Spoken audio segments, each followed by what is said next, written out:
I stared at the needle in Dr. Harrison's hand, watching the steel glint under the harsh hospital lights. My sister Emma lay in the bed beside me, her face pale and drawn, dark circles under her eyes making her look years older than her 22 years, the same age I'd been when I died. "Are you ready, Sarah?" Dr. Harrison asked, his voice gentle but urgent. "Emma's condition is deteriorating rapidly. We need to harvest the bone marrow today." I looked at Emma, at her hopeful eyes, at my parents hovering anxiously nearby. Mom clutched Dad's arm, both of them looking at me like I was their salvation, like I'd always been their salvation. The spare parts daughter, the backup plan, the one who existed solely to fix whatever went wrong with their precious firstborn. "No," I said quietly. The word hung in the air like a bomb waiting to explode. "Sarah!" Mom's voice cracked. "What do you mean, no?" I met her gaze steadily. "I mean, no. I won't be donating my bone marrow to Emma." The memories of my previous life flooded back with crystal clarity. 22 years old, lying in this exact hospital bed, recovering from the bone marrow extraction that had saved Emma's life. The procedure that had left me weakened, vulnerable to the infection that killed me 3 weeks later. The infection, the doctors said, was a rare complication that couldn't have been predicted. But I remembered Emma's face when she thought I was unconscious, delirious with fever, the cold satisfaction in her eyes, the whispered phone call to someone named Marcus about how the problem would solve itself soon enough, how she'd hidden my medication, replaced my antibiotics with sugar pills, ensured my immune system couldn't fight back. I remembered dying alone while my family celebrated Emma's recovery in the hospital cafeteria. I remembered being reborn into this same body, this same family, with 17 years of memories intact and a burning need for justice. "Sarah, honey, you're scaring us," Dad said, his voice strained. "Emma needs this transplant. You're the only match we've found." "Actually," I said, pulling out my phone, "I don't think I am." The past 3 years since my rebirth had been spent carefully, methodically planning for this moment, learning everything I could about genetics, about bone marrow matching, about the medical system, building relationships, gathering evidence, preparing for the day when Emma's leukemia would return because I knew it would. She'd been in remission for 15 years in my previous life before it came back with a vengeance. But this time, I'd been ready. When I first woke up in my 17-year-old body, the memories of my death still fresh and burning, I'd wanted nothing more than immediate revenge. The rage had consumed me for weeks. I'd fantasized about exposing Emma publicly, about destroying her the way she destroyed me. But as the initial fury faded, I realized that raw vengeance would only hurt innocent people and might not even be believed. Instead, I'd chosen a different path. I'd become a student of my enemy, learning everything I could about Emma's true nature, her weaknesses, her secrets. More importantly, I'd learned about the systems that had enabled her to nearly get away with murder. "What are you talking about?" Emma's voice was weak but sharp with fear. I'd spent my childhood as the forgotten daughter, the afterthought, the one who existed solely to serve Emma's needs. Born 3 years after her specifically because the doctors had warned my parents that Emma might develop genetic health issues and would need a sibling donor. I wasn't planned out of love. I was planned as biological insurance. Emma had been their miracle child, born after years of fertility treatments and miscarriages. I was the backup plan, conceived through IVF with specially selected genetic markers to ensure compatibility. My entire existence had been engineered around being Emma's potential savior, and they'd never let me forget it. While Emma got piano lessons, I got told we couldn't afford them for me too. While Emma got brand name clothes and expensive electronics, I got hand-me-downs and lectures about being grateful. While Emma got college tuition paid in full, I got told I should be happy to attend community college because Emma's medical bills were so expensive. Every birthday party was about Emma somehow. When I turned 8, the theme was sisters, and all the decorations were pink. Emma's favorite color, not mine. When I turned 13, the party was canceled because Emma had a cold and might get sicker if we had people over. When I turned 16, the day I dreamed about getting my driver's license, Emma announced she was applying to early admission programs at Ivy League schools, and suddenly, my birthday dinner became a celebration planning session for her potential acceptance letters. Every achievement was minimized in comparison to Emma's needs. When I made honor roll, the response was lukewarm praise, followed immediately by concern about whether my studying was taking time away from helping Emma with her own schoolwork. When I won a state competition for young writers, the trophy went on the mantel for exactly 1 week before being moved to my bedroom to make room for Emma's participation ribbon from a charity walk. Every moment of potential happiness was overshadowed by reminders of my purpose. "Sarah's so responsible," they'd tell their friends. "Such a caring sister. She knows how important it is to take care of Emma." The message was clear. I existed to serve. My thoughts, my dreams, my aspirations, none of it mattered unless it somehow benefited Emma. When Emma was diagnosed with leukemia at 19, I'd been the first one tested for compatibility. A perfect match, of course. That's what I'd been designed for. I'd donated bone marrow without question because I loved my sister and wanted her to live. I just hadn't realized she wanted me to die. The donation process had been grueling. 4 days of growth factor injections to stimulate my bone marrow production, then hours lying on a hospital bed while my blood was filtered through machines that extracted the stem cells Emma needed. The doctors assured me it was routine, that I'd recover quickly, that I was saving my sister's life. What they didn't tell me was that Emma had been researching my medical records, learning about potential complications, planning for contingencies. She'd befriended several medical students, charmed a lab technician named Marcus Chen, and carefully cultivated relationships with people who had access to medications and test results. During my recovery, when I was weak and vulnerable, Emma had systematically sabotaged my healing. She'd replaced my prescribed antibiotics with sugar pills that looked identical. She'd disposed of my probiotics and immune boosters. She'd even gone so far as to introduce bacteria into my IV line during one of her caring sister visits when the nurses weren't looking. All because she'd discovered something that threatened her perfect life, the truth about her parentage. Emma wasn't my full sister. She was the product of an affair between my mother and Dr. Richard Blackwood, my father's former business partner. And under the terms of my paternal grandfather's will, if Emma's true parentage came to light, she would lose her inheritance to me, the only legitimate grandchild. So she'd decided I had to die. The infection set in exactly as she'd planned. Aggressive, resistant to treatment, spreading faster than my compromised immune system could handle. I spent 3 weeks in agony watching my family pray for my recovery while Emma played the devoted sister, holding my hand and whispering encouragement. But late at night, when she thought I was unconscious, I'd seen her true face. The satisfaction when my fever spiked, the relief when doctors delivered bad news, the phone calls to Marcus, coordinating the cover-up, ensuring that if anyone ever investigated, the trail would lead nowhere. I died believing my sister loved me, never knowing she'd orchestrated the whole thing. But this time was different. This time, I had 17 years of bitter knowledge and 3 years of careful preparation.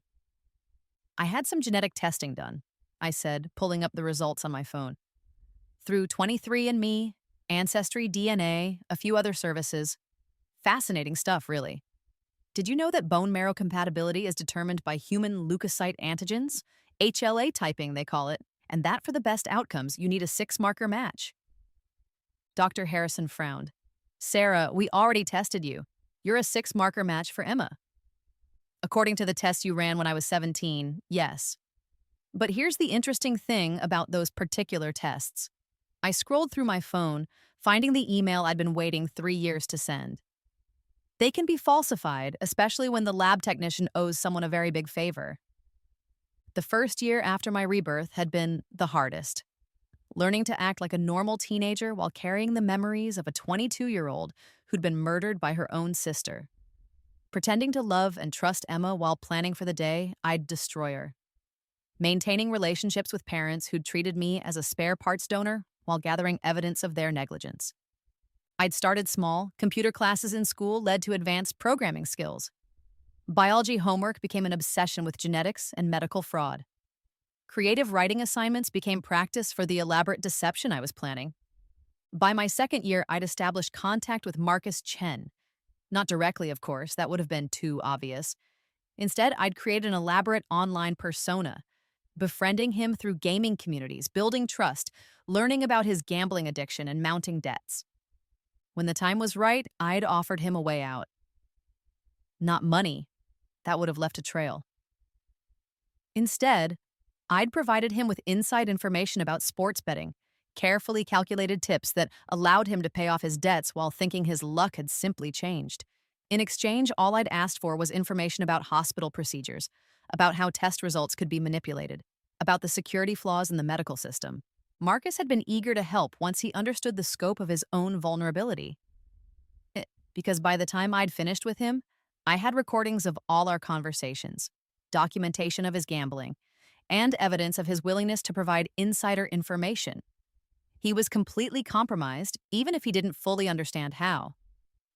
The third year had been about building my case. I'd used Marcus's access to confirm the falsified HLA typing results from my previous life. I'd traced the money that had paid off his gambling debts back to an offshore account controlled by Emma.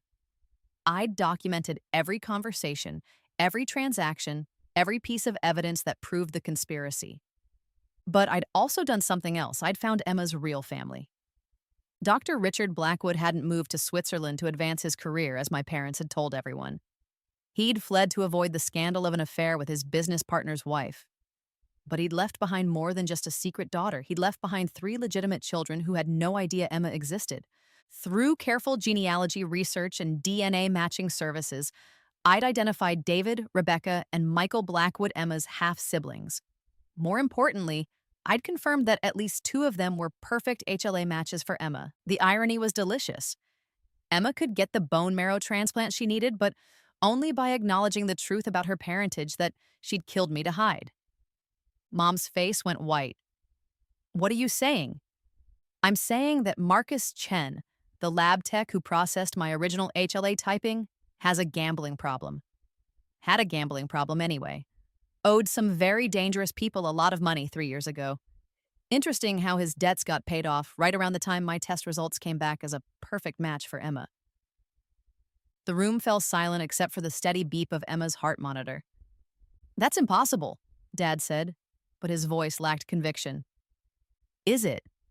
Marcus was happy to talk when I approached him last year, especially after I offered him immunity in exchange for his testimony.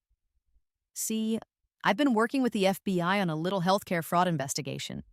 Turns out falsifying HLA typing results is a federal crime. Marcus is cooperating fully now." I stood up from the hospital bed, smoothing down my dress. The same dress I'd died in, as it happened, though no one else knew that particular detail. The real test results show that I'm only a 3-marker match for Emma. Better than a stranger, but far from optimal. Definitely not worth the risks involved in donation.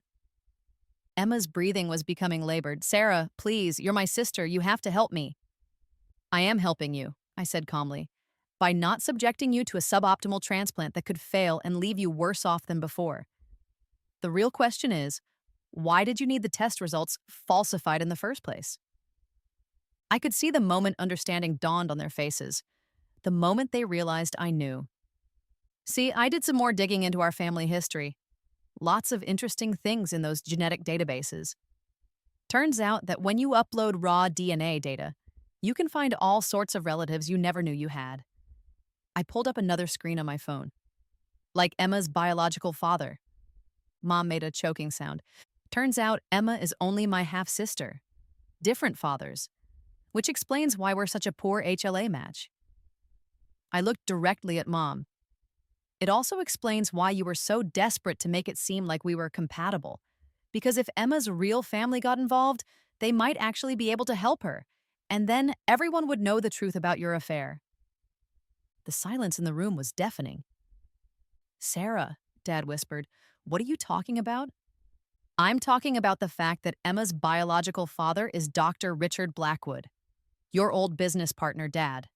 The one who conveniently moved to Switzerland right around the time Emma would have been conceived. The one who's now a very wealthy pharmaceutical executive with 3 other children who might actually be genetic matches for Emma." I'd spent months researching Dr. Blackwood, learning everything I could about the man who'd unknowingly provided half of Emma's genetic material.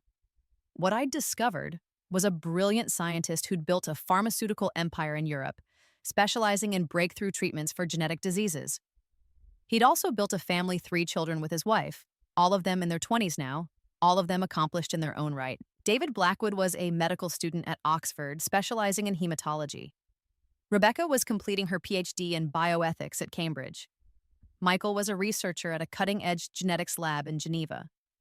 All 3 had been tested for various genetic markers as part of their father's research, and all 3 had the rare HLA profile that made them potential matches for someone with Emma's specific genetic makeup.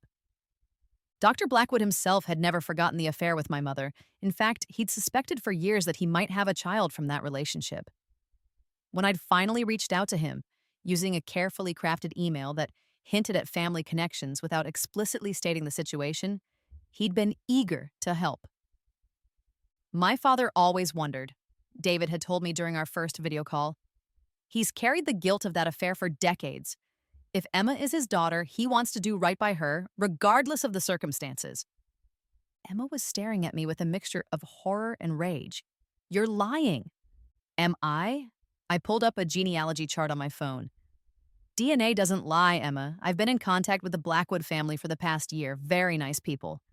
Dr. Blackwood always wondered if he had a child from his affair with Mom. His other children, your actual half-siblings, have already been tested. I paused, savoring the moment. 2 of them are perfect matches. Mom collapsed into a chair, tears streaming down her face. Dad looked like he'd been struck by lightning. The Blackwood family has been very gracious about this whole situation, I continued. They're prepared to help Emma, despite the circumstances of her conception.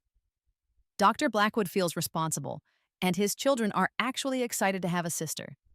They've been trying to figure out how to approach the family for months. Why didn't you tell us? Emma gasped. Because I wanted to see how far you'd go, I said simply. I wanted to see if you'd learned anything from what happened before. Emma's eyes widened. What happened before? You don't remember. I smiled coldly. 3 years ago, when I had those dreams, those incredibly vivid dreams about donating bone marrow to you and then dying from complications afterward. Dreams where I saw you sabotaging my recovery, ensuring I wouldn't survive to tell anyone about your biological father. The heart monitor's beeping was getting faster. Dreams where I watched you replace my antibiotics with placebos. Dreams where I heard you on the phone with Marcus, coordinating the falsified test results. Dreams where I died alone while you celebrated your recovery with our parents. The truth was, I'd been dropping hints about my dreams for the past year, carefully planting seeds of doubt about Emma's intentions. I'd mentioned having nightmares about medical procedures going wrong, about people switching medications, about dying in the hospital. Each time, I'd watched Emma's reaction, seen the flicker of recognition in her eyes. She remembered planning it, even if she hadn't done it yet in this timeline. Those were just dreams, Emma said, but her voice was shaking. Were they? Because Marcus remembers that phone call very clearly. Has it recorded, actually.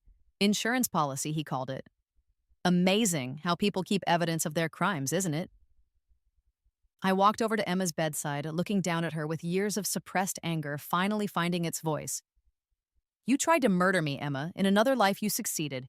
You let me donate my bone marrow to save your life, then systematically poisoned me to ensure I'd never be able to expose your parentage. Because if Dad found out the truth, the inheritance would go to me instead of you. You're insane, Emma whispered. Am I? Let's test that theory. I pulled out my phone again. Dr. Blackwood, are you there? A man's voice came through the speaker, clear and authoritative. Yes, Sarah, I'm here. Dr. Blackwood, could you please introduce yourself to Emma and explain your relationship to her? Of course, Emma. My name is Richard Blackwood. I'm your biological father. Your mother and I had an affair 23 years ago, and you were the result. I've regretted not being part of your life ever since. Emma's face went ashen. I understand you need a bone marrow transplant, Dr. Blackwood continued. My son David and my daughter Rebecca have both tested as perfect matches. We're prepared to fly to you immediately to begin the donation process. Furthermore, came another voice through the phone, this is Special Agent Jennifer Walsh with the FBI. We've been investigating healthcare fraud in this hospital for the past year. Marcus Chen has provided us with substantial evidence of falsified test results, including recordings of conversations with Emma Morrison regarding the manipulation of HLA typing data. Mom started sobbing. Emma Morrison, you're under arrest for conspiracy to commit healthcare fraud, attempted murder, and conspiracy to commit murder. You have the right to remain silent. But I wasn't listening to the Miranda rights anymore. I was watching Emma's face as the reality of her situation sank in. The same cold calculation I'd seen in my previous life, the same willingness to sacrifice others for her own benefit. The FBI investigation had been my masterpiece. It had taken 2 years to build the case, starting with Marcus's confession and expanding to include a broader pattern of fraud at the hospital. Emma's case wasn't the only one. There had been other instances of falsified test results, other situations where money had changed hands to alter medical outcomes. But Emma's case was the most egregious because it involved attempted murder motivated by greed. Agent Walsh had been skeptical at first when I'd approached the FBI with my evidence. A teenager claiming to have uncovered a complex medical fraud conspiracy wasn't exactly their typical informant. But the evidence I'd provided was overwhelming. Financial records, recorded conversations, documented test result manipulations, and a clear pattern of criminal behavior. The sting operation had been carefully planned. Marcus had been wearing a wire for the past 6 months, recording every conversation with Emma about the falsified results. The FBI had been monitoring her financial accounts, tracking the payments to Marcus, building an airtight case for conspiracy charges. Emma had unknowingly incriminated herself repeatedly, believing that Marcus was still her loyal accomplice rather than a cooperating witness in a federal investigation. The Blackwood family is genuinely excited to help you, I said as the FBI agents entered the room. David is flying in tonight, Rebecca tomorrow morning. They're good people, Emma. The kind of family you should have had all along. Sarah, Emma said as the handcuffs clicked around her wrists. I never meant— Yes, you did, I interrupted. You meant every bit of it. The only difference this time is that I was ready for you. As they wheeled Emma out of the room, I turned to my parents. Mom was still crying. Dad looked broken. The FBI will want to interview you both about your knowledge of the falsified test results, I said. I'd recommend getting lawyers. Sarah, Dad said quietly, I never knew about the affair. I never knew about any of this. I studied his face, looking for deception. After 17 years of psychological abuse disguised as family dynamics, I'd gotten very good at reading people. In my previous life, I died believing that my parents loved me, even if they loved Emma more. But the investigation had revealed uncomfortable truths about their knowledge and complicity. They might not have known about the falsified test results, but they'd certainly known about the preferential treatment, the financial manipulation, the way I'd been systematically devalued in favor of Emma. Mom had known about the affair, obviously. She'd known that Emma wasn't Dad's biological daughter, and she'd actively participated in covering up that truth. She'd also known about Emma's personality, her manipulative tendencies, her willingness to hurt others to get what she wanted. Dad, for his part, had chosen willful ignorance. He'd seen the signs of favoritism, the way I was treated as secondary to Emma's needs, but he'd justified it by telling himself that Emma was sicker, needier, more fragile. He'd abdicated his responsibility as a parent in favor of keeping the peace. I believe you, I said finally. But you did know that Emma was getting preferential treatment. You did know that I was being treated as a spare parts donor rather than a daughter. You did nothing to stop that. Dad nodded, tears in his eyes. You're right. We failed you. I failed you. Yes, you did. I picked up my purse and headed for the door, but it's not too late to do better. The weeks that followed Emma's arrest were a whirlwind of media attention, legal proceedings, and family drama. The story of the healthcare fraud conspiracy made national news, particularly the angle about the teenager who'd exposed her own sister's plot to commit murder. I became something of a minor celebrity, which I found deeply ironic given that I'd spent most of my previous life being invisible. Talk show producers called, requesting interviews. Publishers reached out about book deals. College admissions officers suddenly found my application much more interesting. But the real satisfaction came from watching justice unfold. Emma was denied bail due to flight risk and the severity of the charges. The evidence against her was overwhelming. Recorded conversations detailing the conspiracy, financial records showing payments to Marcus, and expert testimony about the medical implications of her actions. Marcus, in exchange for his cooperation, received a reduced sentence and entered witness protection. The other cases of healthcare fraud at the hospital were prosecuted as well, leading to a complete overhaul of the medical system's oversight procedures. Dr. Blackwood and his children arrived within days of Emma's arrest. David and Rebecca both tested as perfect matches for Emma's specific genetic profile, and Rebecca volunteered to be the donor. It's strange, Rebecca told me as we sat in the hospital waiting room during the procedure. Growing up, I always felt like something was missing from our family, like there was a piece we hadn't found yet. And now you have, I said. Now we have Emma, yes, but we also have you. Rebecca smiled. You're the one who brought us all together. Your family too, in a way. I appreciated the sentiment, but I wasn't ready for new family relationships. The betrayal by my existing family ran too deep for easy replacement. The bone marrow transplant was successful. Emma's body accepted Rebecca's stem cells without complications, and her prognosis was excellent. She would recover fully from the leukemia, though she would spend the next several years in federal prison for her crimes. Meanwhile, my own life was finally beginning. With Emma's arrest, the truth about my family's dysfunction became public knowledge.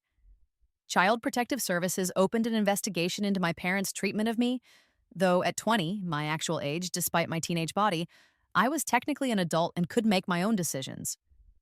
I chose to emancipate myself legally and financially from my parents. The inheritance that Emma had been so desperate to protect now passed to me by default, since I was the only legitimate heir. It was substantial enough to pay for college, medical school, and whatever life I wanted to build. More importantly, I was free from the suffocating expectations and manipulation that had defined my first life. No one expected me to sacrifice myself for anyone else. No one treated me as spare parts. No one reminded me daily that my only value lay in what I could provide to others. I enrolled at Harvard University, double majoring in pre-med and bioethics.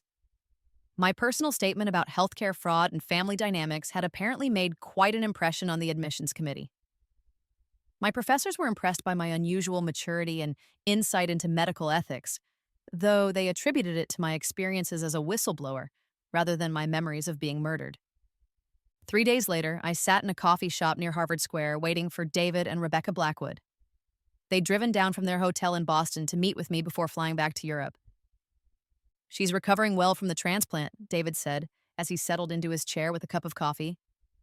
The doctors say her prognosis is excellent. And she's cooperating fully with the FBI investigation, Rebecca added. Apparently, she's providing information about other instances of healthcare fraud at the hospital. I stirred my coffee thoughtfully. How are you both handling having a new sister who's currently in federal custody? David laughed ruefully. It's not exactly how we imagined it would go, but our father raised us to believe in redemption. Everyone deserves a chance to make things right.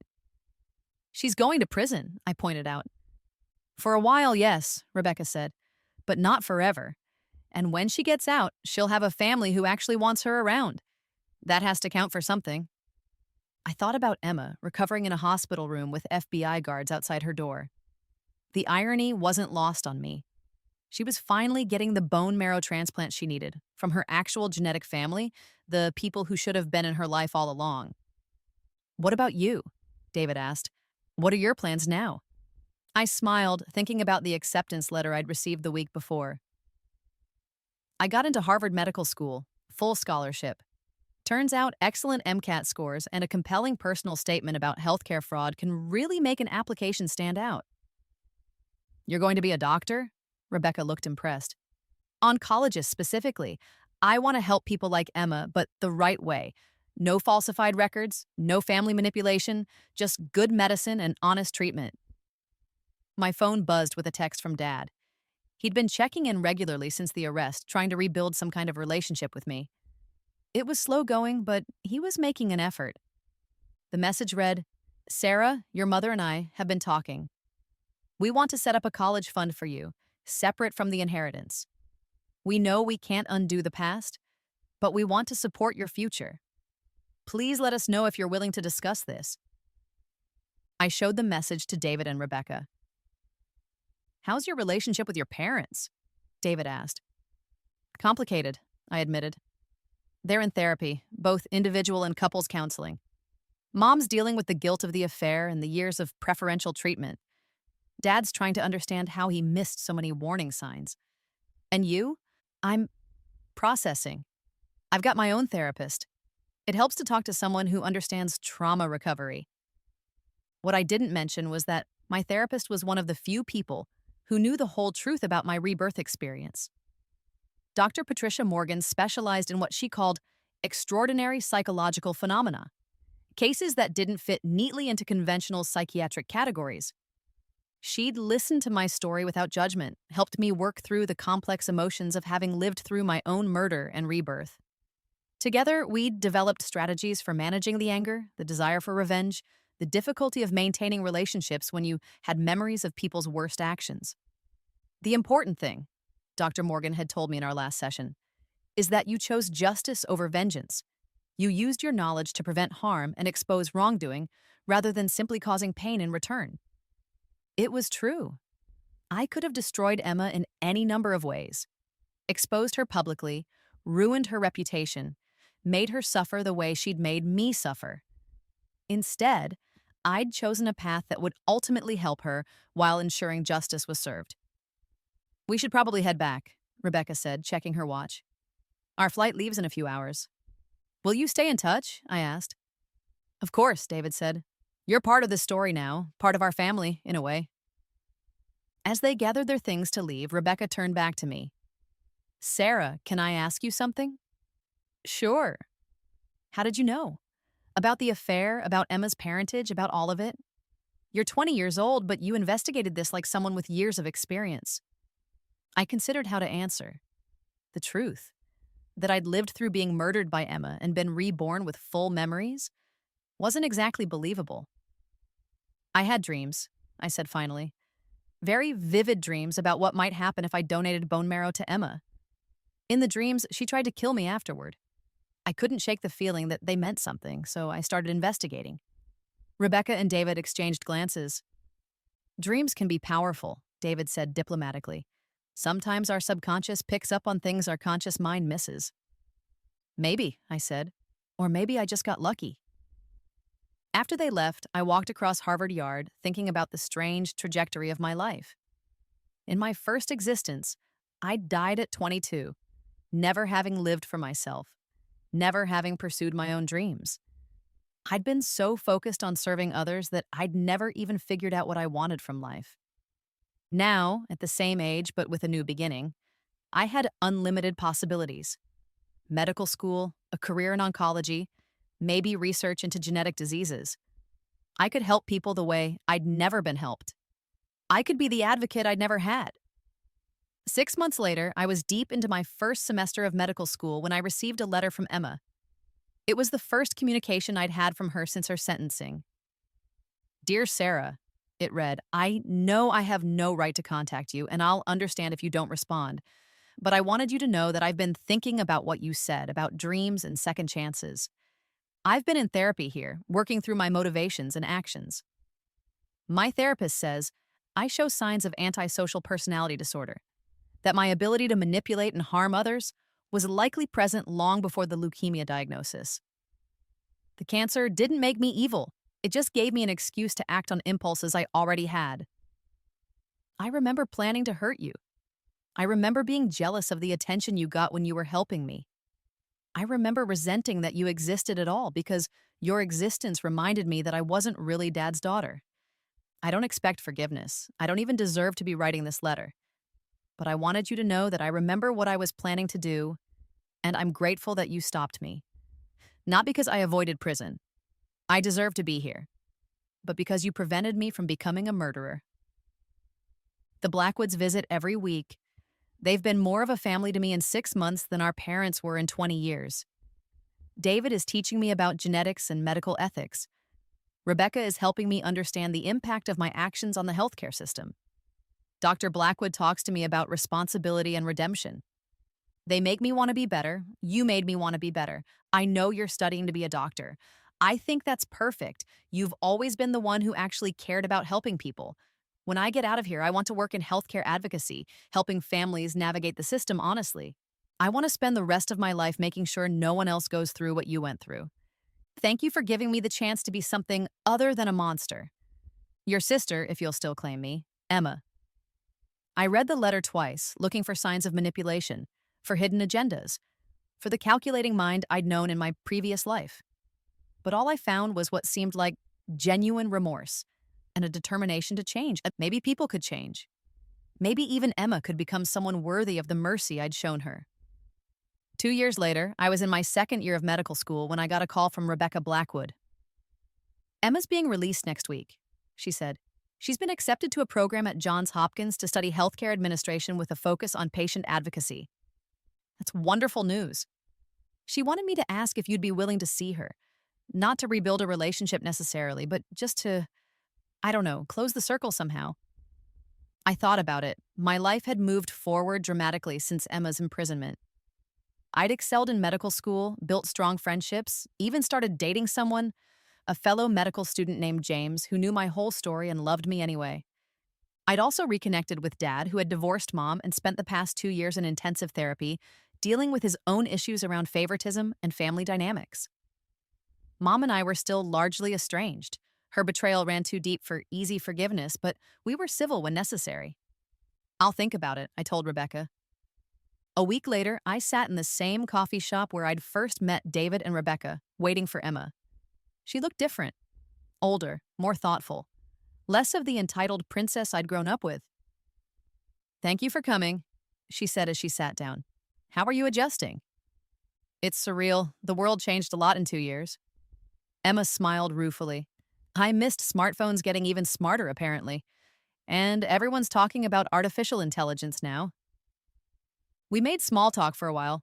Her plans for school, my medical studies, the Blackwood family's ongoing support. But eventually, we had to address the elephant in the room. Sarah, Emma said, I need you to know that I remember more now. About my intentions, about what I was planning to do to you. The therapy in prison, it helped me access memories I'd been suppressing.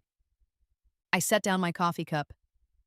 And I remember being grateful when you got the infection after the bone marrow donation in your dreams. I remember hoping you'd die so the secret about my paternity would die with you. Emma's voice was barely above a whisper. I remember switching your medications in my mind, planning how I would do it. I remember the phone calls I was going to make to Marcus. I remember calculating exactly how long it would take for you to die from the infections I was going to cause. The admission hung in the air between us. In this life? I asked. No, but the thoughts were there. The plans were forming. If you hadn't exposed everything when you did, I would have gone through with it. Emma met my eyes. I don't understand how you knew what I was planning before I even fully knew it myself, but I believe you about the dreams. Because the person you described, that was exactly who I was becoming. I felt a chill run down my spine. Emma, I was a monster, Sarah. Maybe I still am, deep down. But I'm trying to build something better on top of that foundation. Emma wiped tears from her eyes. I don't expect forgiveness. I don't even deserve to be sitting here with you, but I needed you to know that I remember who I was, and I'm sorry. We sat in silence for a long moment. Outside the coffee shop window, Boston moved at its usual frantic pace. Students hurried past with backpacks full of books. Doctors and nurses from nearby hospitals grabbed quick coffee breaks between shifts. Normal people living normal lives, unaware that two sisters were sitting a few feet away discussing attempted murder and supernatural second chances. What do you want from me? I asked finally. Nothing, Emma said. I want absolutely nothing from you, Sarah. For the first time in my life, I'm not asking you to save me or fix me or sacrifice for me. I just wanted to acknowledge what I almost did and tell you that I'm going to spend the rest of my life trying to become worthy of the mercy you showed me. I studied her face, looking for deception, for manipulation, for any trace of the person who had murdered me in another life. But all I saw was genuine remorse and a determination to do better. The Blackwoods have been more family to me than our parents ever were, Emma continued. Dr. Blackwood talks to me about responsibility and legacy. David explains medical ethics in ways that make me understand how wrong my thinking was. Rebecca helps me see the broader implications of healthcare fraud, how it affects entire communities. And what have you learned? That I was never entitled to your sacrifice. That being sick didn't give me the right to hurt you. That family should protect each other, not exploit each other. Emma's voice grew stronger. That love isn't about taking everything someone is willing to give. It's about making sure they have something left for themselves. I found myself thinking about my current life, about the relationships I'd built since freeing myself from my family's dysfunction. James, who insisted on splitting every dinner bill because he said love shouldn't come with debt. My study group, who made sure everyone understood the material instead of competing with each other. My advisor, Dr. Chen, who pushed me to pursue my own research interests instead of just following established paths. Real love, I'd learned, was about building people up, not consuming them. I'm glad you've learned that, I said. The program at Johns Hopkins, it's focused on patient advocacy and healthcare equity. I'll be learning how to help families navigate medical crises without exploitation, how to ensure informed consent, how to prevent the kind of fraud that nearly destroyed our family. Emma paused. I want to make sure no other family goes through what we went through. That's a good goal. I know it doesn't undo what I did, what I plan to do, but maybe I can prevent other people from making the same choices I made. I thought about that. In my previous life, Emma had succeeded in murdering me, and no one had ever known. She'd gone on to live her life with my inheritance, probably never thinking twice about what she'd done. How many other families had similar dynamics? How many other siblings were being exploited, manipulated, or worse? There's something I need to tell you, I said, about the investigation, about what we uncovered. Emma looked puzzled. You weren't the only one. The FBI investigation revealed 17 other cases of healthcare fraud at that hospital alone. Falsified test results, manipulated diagnoses, coerced donations. And that was just one hospital in one city. Emma's face went pale. 17 others? Siblings pressured into organ donation for family members who weren't really compatible. Parents convinced to authorize experimental treatments for children when conventional therapy would have been better. Elderly patients manipulated into signing over medical decision-making to relatives who had financial incentives. I pulled out my phone and showed her some of the news articles about the broader investigation. Your case was the key that unlocked all of it. Marcus's testimony led to a complete audit of the hospital's records. They found patterns of manipulation going back years. Emma stared at the headlines. I had no idea it was so widespread. The problem is systemic. Families in crisis are vulnerable to exploitation, and the medical system doesn't have enough safeguards to protect them. That's where your work could actually make a difference. You really think I could help? I considered the question seriously. Emma had first-hand experience with medical manipulation and family exploitation. She understood the psychology of desperation that led to unethical choices. Most importantly, she had genuine remorse and a strong motivation to prevent others from following her path. I think you're uniquely qualified to help, I said. You know how these systems fail because you use those failures to your advantage. You understand the mindset of people who would exploit their own families because you've been there. But who would trust someone like me? A convicted felon? The families who are going through what ours went through. The siblings who feel pressured to sacrifice themselves. The parents who are being manipulated by healthcare systems they don't understand. I leaned forward. Sometimes the best advocates are the people who've been on both sides of the problem. Emma was quiet for a long moment, processing what I'd said. Sarah, can I ask you something? Sure. In your dreams, when I killed you, did you hate me? I thought back to my actual death, to those final moments when I'd realized what Emma had done. The betrayal, the rage, the desperate wish that I could somehow warn others about what she was capable of. Yes, I said honestly. I hated you completely. Emma nodded, tears starting to flow again. I deserved that hate. Yes, you did. But hate was destroying me more than it was hurting you. That's why I chose justice instead of revenge. That's why I found a way to save your life while stopping your crimes. You could have let me die. If you hadn't arranged for the Blackwoods to help, my cancer would have killed me. I could have, but then I would have become like you. Someone who is willing to let family members die for personal satisfaction. We sat in silence again, both lost in our own thoughts. What happens now? Emma asked eventually. Now you go to Johns Hopkins and learn how to help people. You work to understand the systems that failed our family and figure out how to fix them. You use your experiences to protect other families from going through what we went through. And us, our relationship. I considered that question carefully. Emma and I would never have a normal sister relationship. Too much had happened. Too much trust had been broken. But maybe we could have something else.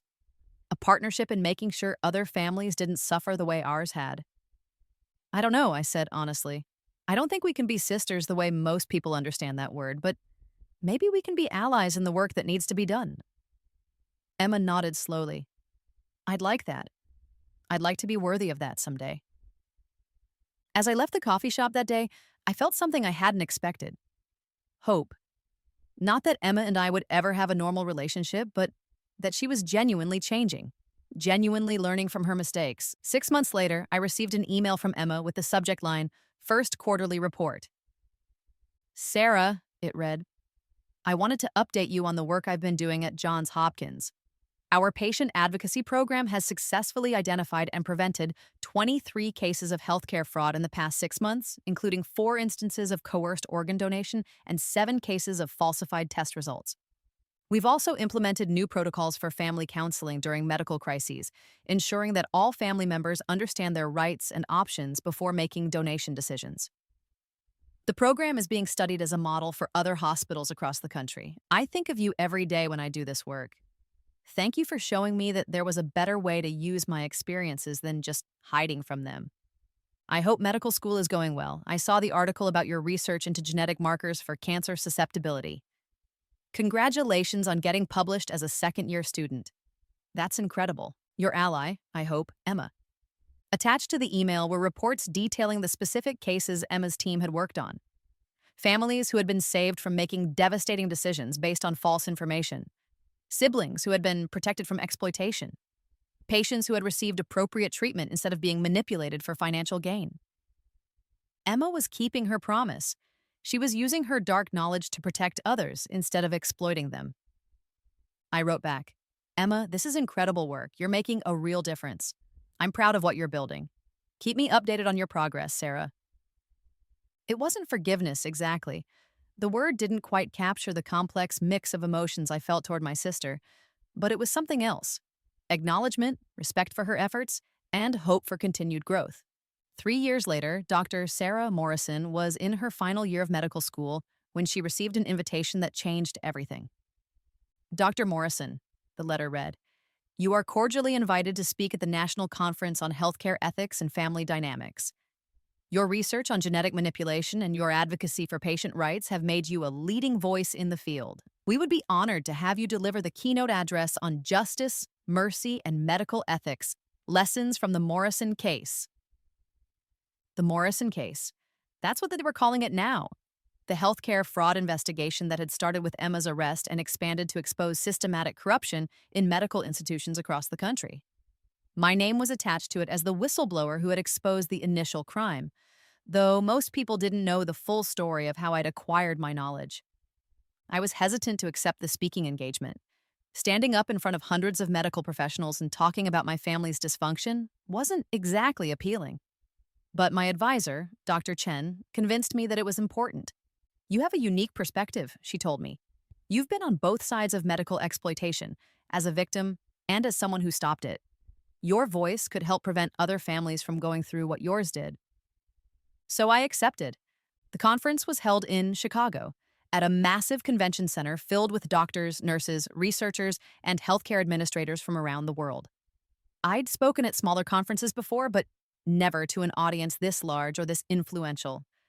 As I waited backstage for my introduction, I was surprised to see a familiar face in the green room. Emma?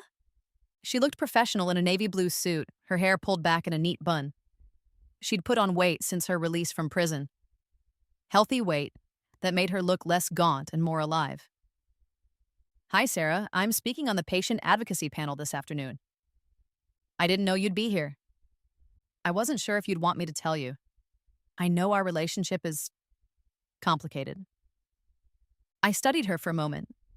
It had been 2 years since our last face-to-face meeting, though we'd continued to correspond by email about our respective work. Emma had become something of an expert on healthcare fraud prevention, and her program at Johns Hopkins had been expanded to 15 other hospitals. How are things going? I asked. Good, really good. We just received federal funding to implement our advocacy program nationwide. The Department of Health and Human Services wants to use our model as the standard for patient protection protocols. That's incredible. It's been 3 years since I got out of prison. 3 years of trying to become someone worth the second chance you gave me. Emma's voice was steady, confident in a way I'd never heard before. I wanted you to know that I'm not the same person who tried to kill you. I can see that. We were called to take our positions. Emma to the conference room where her panel was being held, me to the main stage for the keynote address. As we parted ways, Emma touched my arm gently. Thank you, she said, for everything. I took the stage to thunderous applause, looking out at an audience of hundreds of medical professionals who had come to hear about ethics, justice, and the complex dynamics of family medical crises. Ladies and gentlemen, I began, I want to tell you about a family that was destroyed by medical manipulation and how they found a way to rebuild themselves stronger than before. I told them about the pressure placed on sibling donors, about the ways financial incentives could corrupt medical decisions, about the importance of informed consent and patient advocacy. I talked about systemic failures in the healthcare system and the need for better safeguards to protect vulnerable families. What I didn't tell them was the whole truth about my rebirth, about living through my own murder, about having supernatural knowledge of crimes that hadn't been committed yet. That part of the story was mine alone, but I did tell them about redemption, about the possibility for people to change, about the importance of creating systems that prevented exploitation while still allowing for genuine healing and forgiveness. The person who tried to exploit my family, I said, looking out at the audience, is now one of the leading advocates for patient protection in the country. She uses her knowledge of how these systems can fail to ensure they don't fail for others. This is what justice with mercy looks like. Not ignoring crimes, but creating opportunities for redemption that serve the greater good. After my speech, I was surrounded by audience members wanting to discuss the case, ask questions about implementation of patient advocacy programs, and share their own experiences with medical family dynamics. It was overwhelming, but also deeply satisfying.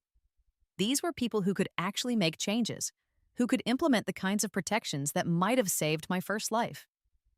As the crowd finally thinned, I noticed Emma waiting near the side of the stage. That was beautiful, she said. The part about justice with mercy. I hope I can live up to that description. You already are. Sarah, I want to ask you something, but I'm not sure how you'll react. Ask. Would you be willing to co-author a book with me? About our case, about the lessons we've learned, about how families can protect themselves from medical exploitation? I was taken aback. A book would mean extensive collaboration, long conversations about painful memories, and publicly linking my name with Emma's in a permanent way. I know it's a lot to ask, Emma continued quickly, and I understand if you say no. But I think together, we could reach more people than either of us could alone. You have the medical credibility and research background. I have the patient advocacy experience and the perspective of someone who's been on the wrong side of these issues. I thought about it. A book could indeed reach more people than conference speeches or academic papers. It could provide practical guidance for families facing medical crises, help them recognize manipulation, and give them tools to protect themselves. What would you want to include? Everything. The whole story. Your investigation, my crimes, the systemic failures we uncovered, the changes we've implemented, the ongoing work that needs to be done. Emma paused. I want to be completely honest about what I did and why I did it, because I think that honesty is what will help other families recognize similar patterns. And you're prepared for the public scrutiny that would come with that level of honesty? I've been preparing for it my whole life, really. I spent years hiding from the truth about who I was. I'm done hiding. I looked at Emma, really looked at her. The calculating, manipulative person I'd known in my previous life was gone, replaced by someone who seemed genuinely committed to helping others. The change wasn't superficial, it went deep, affecting how she carried herself, how she spoke, how she interacted with the world. Okay, I said, let's write a book. 2 years later, The Morrison Case, A Family's Journey from Betrayal to Healing, was published by a major academic press. It became required reading in medical ethics courses across the country and was translated into 12 languages. The book detailed everything: Emma's crimes, my investigation, the systemic failures we'd uncovered, and the patient advocacy programs we'd developed in response. We were completely honest about the family dynamics that had enabled the exploitation, the psychological factors that had led to Emma's actions, and the ongoing work required to prevent similar situations. Most importantly, we provided practical guidance for families facing medical crises, helping them recognize manipulation, understand their rights, and make informed decisions about treatment and donation. The book tour was surreal. Emma and I traveled to hospitals, universities, and conferences across the country, speaking to audiences about medical ethics, family dynamics, and the possibility of redemption. We were frequently asked about our relationship, about how I could work so closely with someone who had tried to kill me. Forgiveness is a process, not a moment, I would say.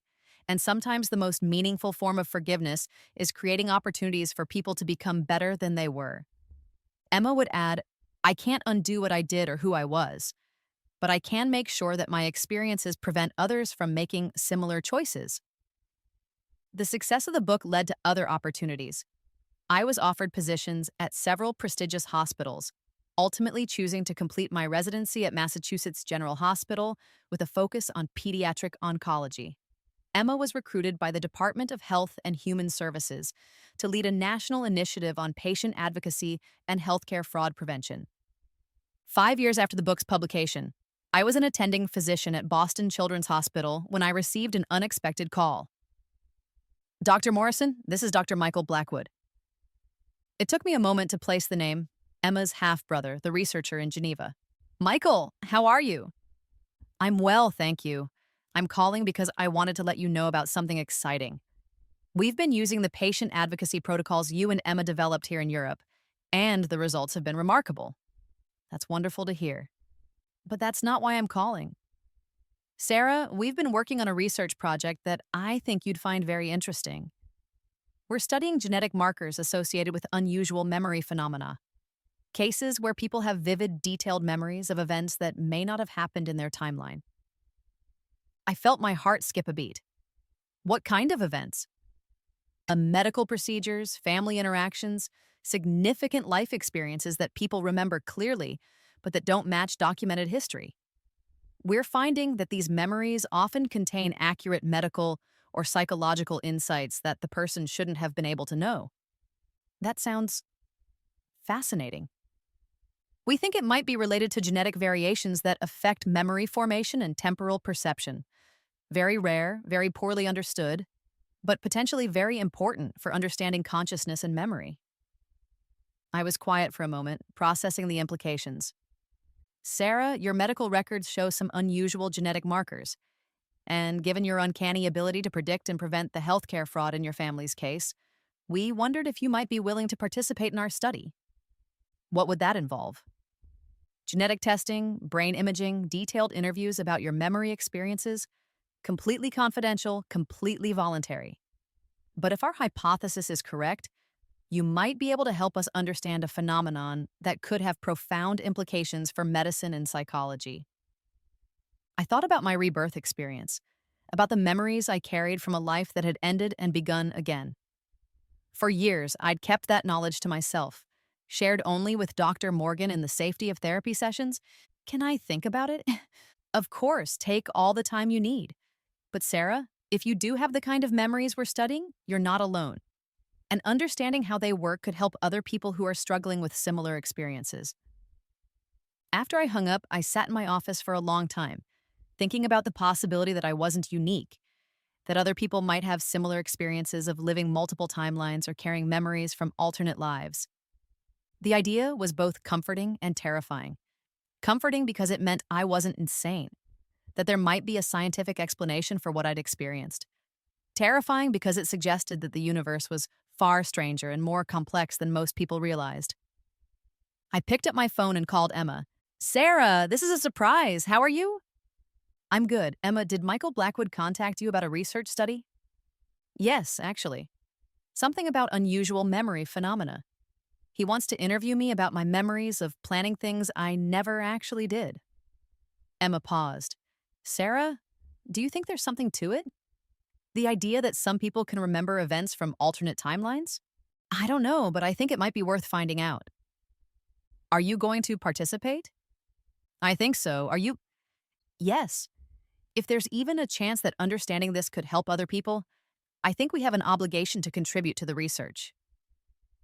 6 months later, Emma and I were in Geneva, participating in Dr. Michael Blackwood's research study.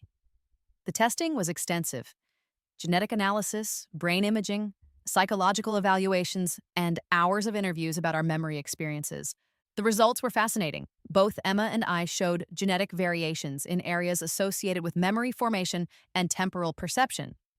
Our brain scans revealed unusual activity in regions linked to prophetic dreaming and déjà vu experiences.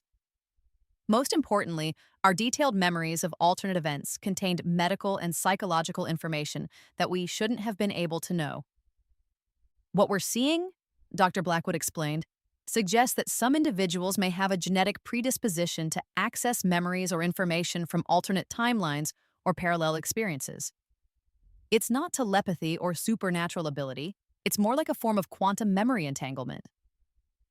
You're saying it's real? Emma asked. We're saying it's measurable, repeatable, and appears to have a biological basis. Whether it's real in the sense of actually accessing alternate timelines, or whether it's a form of predictive modeling that the brain does unconsciously, we're not sure yet. But it explains how Sarah knew what I was planning before I fully knew it myself, Emma said. And it explains how you were able to remember planning things you never actually did, I added. The research continued for 2 years, with Emma and me serving as primary subjects. The study eventually expanded to include dozens of other individuals with similar experiences. People who claimed to remember alternate versions of their lives, who had prophetic dreams that came true, who seemed to have access to information they shouldn't possess. The findings were published in the Journal of Consciousness Studies and sparked intense debate in the scientific community. Some researchers dismissed the work as pseudoscience. Others saw it as groundbreaking research into the nature of memory and consciousness. For Emma and me, the research provided something invaluable: validation that our experiences were real, measurable, and part of a larger phenomenon that science was only beginning to understand. 10 years after Emma's release from prison, we stood together at the dedication ceremony for the Morrison Center for Medical Ethics and Patient Advocacy at Johns Hopkins Hospital. The center, funded by grants and donations generated by our book and advocacy work, would train healthcare professionals in ethical treatment protocols and provide support for families facing medical crises. I never imagined this, Emma said as we watched the ribbon-cutting ceremony. 10 years ago, I was in prison for trying to murder you. Now we're dedicating a center that will protect families like ours. People can change, I said. You're proof of that. We both are. You could have destroyed me completely, but you chose to save me instead. That choice changed everything. As the ceremony concluded and guests moved inside for the reception, Emma and I found ourselves alone for a moment on the hospital steps. Sarah, can I ask you something? Always. Do you ever wonder what would have happened if you hadn't been reborn with those memories? If you hadn't been able to stop me? I thought about it.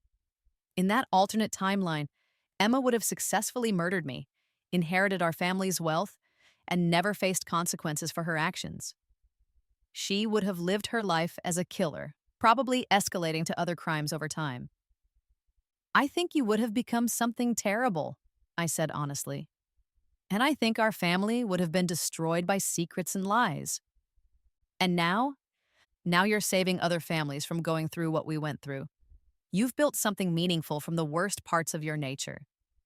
Emma nodded, tears in her eyes. I'm grateful every day that you gave me the chance to become someone better.